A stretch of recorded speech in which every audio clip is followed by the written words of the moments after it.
My name is Yvan. I'm a third-year medical student, and I'm going to teach you today about how I save 40 hours a week of studying by understanding this one concept. So if you're ready for it, stay tuned. I promise you've never heard this anywhere else. To get straight to the point, the concept is shooting water towers. A concept that I learned from a buddy that was in the military. So usually when there is a war, the warring army doesn't necessarily go in there and kill everyone in the village. What they do is they may surround a village and they may stop supplies from coming in and out. So that way, they're starving the village from inside out without having to actually go in there and create a war. Or sometimes they may get snipers and the snipers may shoot the water towers. Now, you know, watching this video that a human being can only survive maybe 3 days without water, 3 days to a week. If you take out the water towers, after a week, the rival country starts to give up, right? Because to survive, they need water. And this is a principle of applying strategy, I guess, to win the war. And for us, the war is getting our degree and becoming what we want out this life. So this concept applies to medicine, and it's taken me 3 years to revamp and really understand what it means to shoot water towers. Shooting water towers refers to finding the bottleneck, finding what is high yield, what will help you get the most bang for your buck. In war, that may be stopping supplies from coming in and out of a village, but in medicine, learning how to learn. So to understand this principle, I'm gonna introduce you to someone called Abraham Lincoln. He was the 16th president of the US, and he had this one saying. He was really known for his wisdom. He freed the slaves, he did a lot of things, but his wisdom was his one defining factor. And he said this one thing that always stuck with me. It said, if you give me 6 hours to chop a tree, I will spend the first 4 hours sharpening my axe. So in your case, whenever you're learning, or if you're in medical school, any type of postgraduate education or university, your tree is your exam, okay? And your axe is your skill set. Your skill set, how good of a learner are you? This is what's gonna determine whether you hate your time in medical school or love your time in medical school. And I'm gonna tell you about how I sharpened my axe through learning how to learn. So when I started medical school, I struggled. I struggled to pass exams. I struggled to have a life. I felt like I was just drowning from within. And I ran across someone on YouTube, kind of what you're doing, named Justin Sung. He's a learning coach that really taught me the fundamentals behind learning. I binge watched all his videos, and then I said, okay, I have to learn how to learn. So I took his course, and here are the 2 things that I took away that will really serve you tomorrow if you were to use them. The first thing is layering. Whenever you're studying or learning how to learn anything, you have to understand that knowledge is built in layers, right? So if I ask you, how do you eat an elephant? You say, 1 bite at a time, right? So an elephant is so big that you have to just take one chew, 1 bite at a time. That's the same thing with learning. If you have to learn about strokes in medicine, it's like a mountain of knowledge, right? So if you try to read a textbook in one sitting, it may take you 1, 2, or 3 days, and you'll probably understand maybe 2% of what you read, so you waste a lot of time. But if you had to learn about strokes by eating an elephant, meaning learning in layers, this is how you can actually learn efficiently, learn what your brain is willing to retain and absorb, and also have a lot of fun doing it. So let's dive deeper into it. When we're talking about learning layers, there are a few different layers you want to approach. The first layer, whenever you're studying a new subject, is layer 1, what you call our priming layer. This is where you write down all the keywords. You write down what the keywords mean, and you have to learn to speak the language of the field that you're studying, okay? So in strokes, we talk about blood vessels, we talk about blood clots, we talk about blood pressure, amongst other things. Those are our layers that explain stroke. Second layer is the logic layer. Now that we have our keywords, these keywords make up certain concepts. So what are the different concepts that this subject has? This can be found by looking through your textbook, going online, doing a quick Google search. Once you have these different concepts, now we have to understand how these concepts connect. So maybe the blood pressure affects the strength of the arteries, that causes damage to the arteries, and that causes a plaque to come and fix that, heal that damage, and that plaque kind of takes up space within the blood vessel, which gives you a higher likelihood of having a stroke. Or if you smoke, you cause damage to your arteries, and a similar thing happens. So those are our concepts layer. And now that we have our concepts layer, we have to move to layer 3. Layer 3 is our processes. Okay, so now this is where you understand the different types of stroke. We have ischemic stroke, meaning you don't have blood going to an area of the brain. We have hemorrhagic stroke, meaning that a blood vessel ruptures and now there's bleeding in the brain. And now we can't get blood into the brain to feed that tissue. So these are just different concepts, and these are the processes as to how these concepts work. So we understood layer 1 was just understanding the keywords. What exactly are the keywords that make up this field? Layer 2 was learning the fundamental concepts.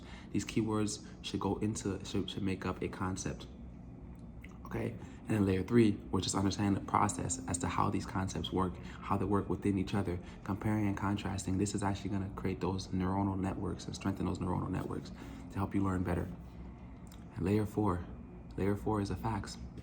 We want to understand all the little details, the nitty-gritty details as to how this works, why this works like this, what are treatment plans, and those are the different facts. But you see how you built knowledge almost like a pyramid, from the most fundamental to the most complex.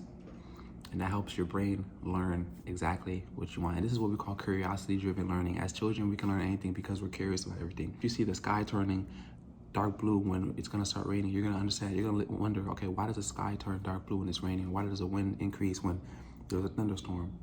Or why is fire extinguished with water? So these are things that kids learn through curiosity. And when you learn something through curiosity, it sticks with you, yeah? So the first concept I learned was layering. And layering is the concept of eating an elephant one bite at a time, or eating knowledge one bite at a time, and compounding it. So if you had a week to learn a whole textbook's worth of material, what I would do is I would just take the textbook. I'd ignore a lot of material. I just start with layer 1. What are the keywords? What do they mean?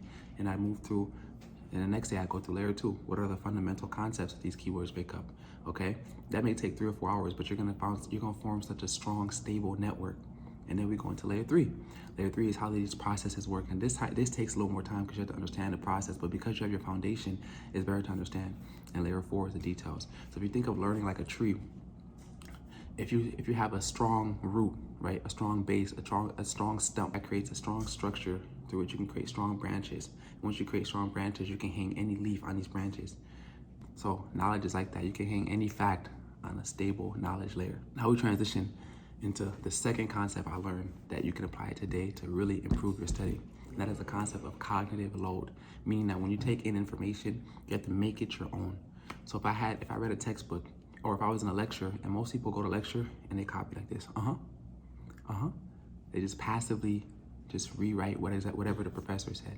What you want to do is you want to take in what the professor says, take a second to think about how this makes sense to what you already know, and then write your notes. So you don't copy things down word for word verbatim. You allow your brain to struggle to make sense of things. And that is what we call cognitive load. The process of taking in information, absorbing it, simplifying it, and creating and recreating information into a way that makes sense for your own brain is what we call learning. Studying is just writing down information.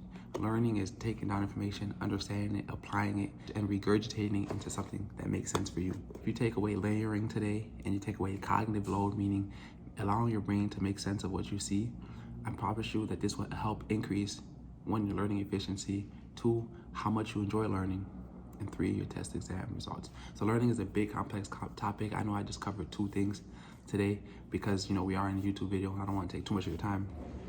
But these 2 concepts were what I learned in the I Can Study course, and they helped me, take back my life as a medical student. I was able to launch a business, launch a thriving, sustainable business that I'm still running to this day. I was able to train martial arts, train jiu-jitsu, do mentorship, go out, explore, have fun, see my friends, and really live a full life through learning how to learn, through sharpening my axe.